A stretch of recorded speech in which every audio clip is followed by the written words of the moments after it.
Breaking news: Tinubu increases fuel price again, 1,025 naira in Lagos and 1,060 naira in Abuja.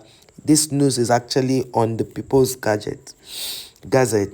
And Tinubu is certainly after everyone's lives. That's what people have said. Some people will still defend him on this. Other people said, somebody asked, what source? Where did you get your source?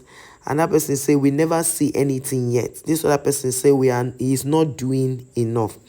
Then this other guy said, Engineer Shaibu said, dear Arewa, your businesses are collapsing in the north because Tinubu has chosen to neglect you. Peter Obi would never sit and watch people sweat waste like that man is doing right now. Guys, let me tell you something. You see, Nigerians, if not that God has made Nigerians to be strong, if not that God has made Nigerians to be powerful, if not that God has made Nigerians to be their brother's keeper. Like, you see, a Nigerian will have money and decide to share with his brothers or sisters. A Nigerian will have money and decide to be there for his siblings, his family members, do you understand? A lot is going on in Nigeria. Now, Nigerians are very, very patient people. I've said this a million times, if I'm not exaggerating. Nigerians are super patient because what Tinubu is doing is not wickedness. What Tinubu is doing is not wickedness. Do you know what he's doing? Tinubu is being mean. Tinubu is being mean. Tinubu is not a business person. That is why he's doing what he's doing. A businessman, Tinubu is not a business person. He only collects tax. That's what he does. Tinubu only collects tax, and that is why everything that was put on hold in Nigeria to say, okay, let the citizens at least benefit certain things, Tinubu has reversed it. What did he do? The ground rent, another thing, the tenement rate, which you know that it is the landlords are not the ones that pay, it is those who occupy that pay. It's so sad how somebody lives in a house, pays rent, and still has to pay the tenement rate. Because see, it's not a bad thing to pay if the country is good. Of course, you should pay all those things, but you can't be paying things where you can't even drive your car. You can't even, do certain things you're supposed to do because you're buying fuel at a very exorbitant price. And Tinubu will get up one morning and say, oh, Nigerians should calm down, they should rest, they should not worry, everything will be fine. Then the next morning they are buying a jet. They will say, oh, Nigerians, don't worry, don't complain, everything will be fine. They wake up again, they go and buy, they say, oh, the vice president's jet had a fault, in a foreign body touched it, and then everything in the car, the flight stopped working. Oh, we need to go. And they will say, oh, we'll set up a committee to investigate what happened, so that they will write to the US government to tell them why they allow that kind of thing to happen. As they said, the committee, another money is entry. Nigerians should be patient. Then the wife of the president, Oluremi, will say, oh, the president is not the reason, her husband is not the reason why Nigerians are poor. They will blame former government, and the former government, it was still them.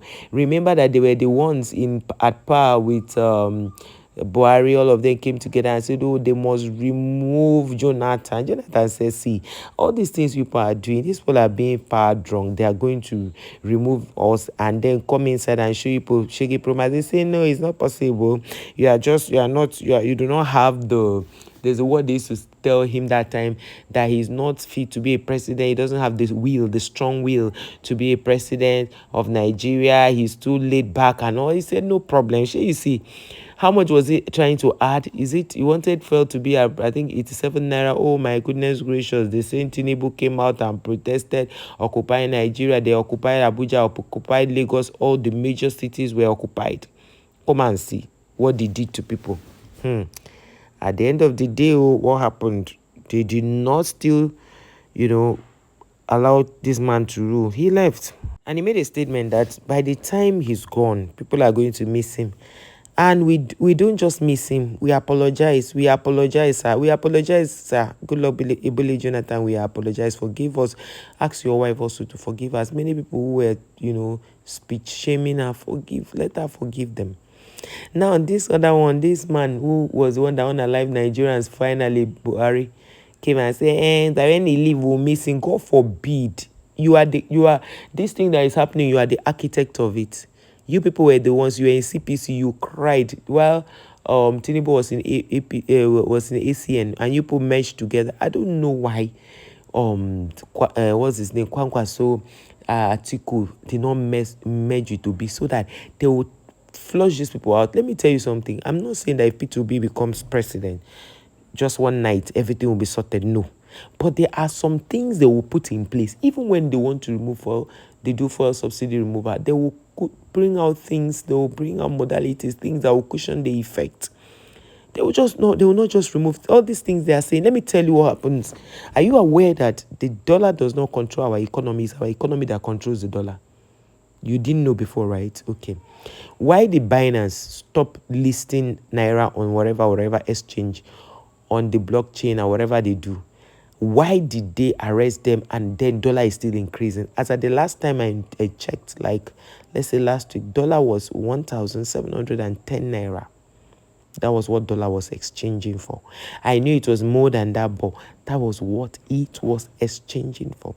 So until we wake up one morning and dollar is 2,000 naira, because the truth is the only thing that controls our economy is fuel. Because fuel in controls our economy 80%. Because if we are buying fuel at 100 naira per liter, and somebody who uses let's say 1,500, the person has bought 15 liters, 1,000, that's 30 liters, somebody is buying it for 3,000 naira. Do you understand? So if your tank is about 80 liters, you already know how much you're going to spend. It's not much money. There was a time fuel was 15 naira a liter in this country. And there was also a time fuel was 60 naira, 65 naira. And before we knew it, we woke up one morning and saw that fuel was already 1,030 naira in Abuja. And I want to understand why Abuja people are buying fuel at 130, why in Lagos they are buying, in Lagos then they were buying less. And now they have increased Lagos to 1,025 and Abuja is 1,060. I want to understand why it's done that way. Some people have been of the opinion because the Lagos people buy from Dangote. So they had an interview with Dangote this morning explaining why he was trying to explain why there are still queues in the filling station. But it does not shock you guys that we are an oil-producing country. That's we have everything, all it takes, the world without. And then just one man, Dangote, is, calling the shots. Are you people not even worried that just one man will build a refinery that Nigerians can actually call all that loans they are collecting, they can use it to build a refinery? If they say the other one is no longer functional, they can use those monies, build a working refinery where it will bring for the government will bring the fuel by themselves. They will refine it themselves and sell it. And we can buy it at the because they want people to keep suffering.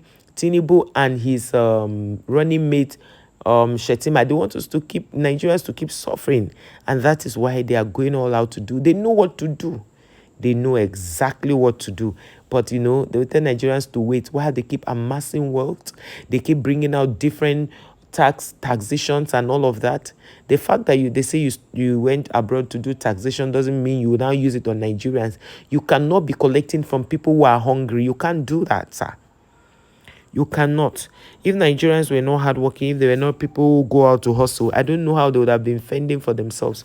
If Nigerians were not people who go out, then you go to some offices, they have not paid them for 4 months, and they are government offices, and then when they ask for pay, you hear that, if you don't want to work, resign. As if everybody, let's say even 5 people send in resignation letters, won't you guys start begging? Because in Nigeria, it's difficult for somebody they don't allow it. Government work, they won't allow you even resign. They will ask you why. They will tell you to take your time and come back, they'll say, you want to, why would you want to resign? You tell them you want to resign. You're tired of the job. They'll start begging you because no DG, no whatever chairman or so wants to be that, so under their watch somebody resign. So do the right thing. You start threatening workers instead of you to do what is right. Okay, salary is the same when the fuel keeps going up. So what are we talking about? Transportation is on the high side.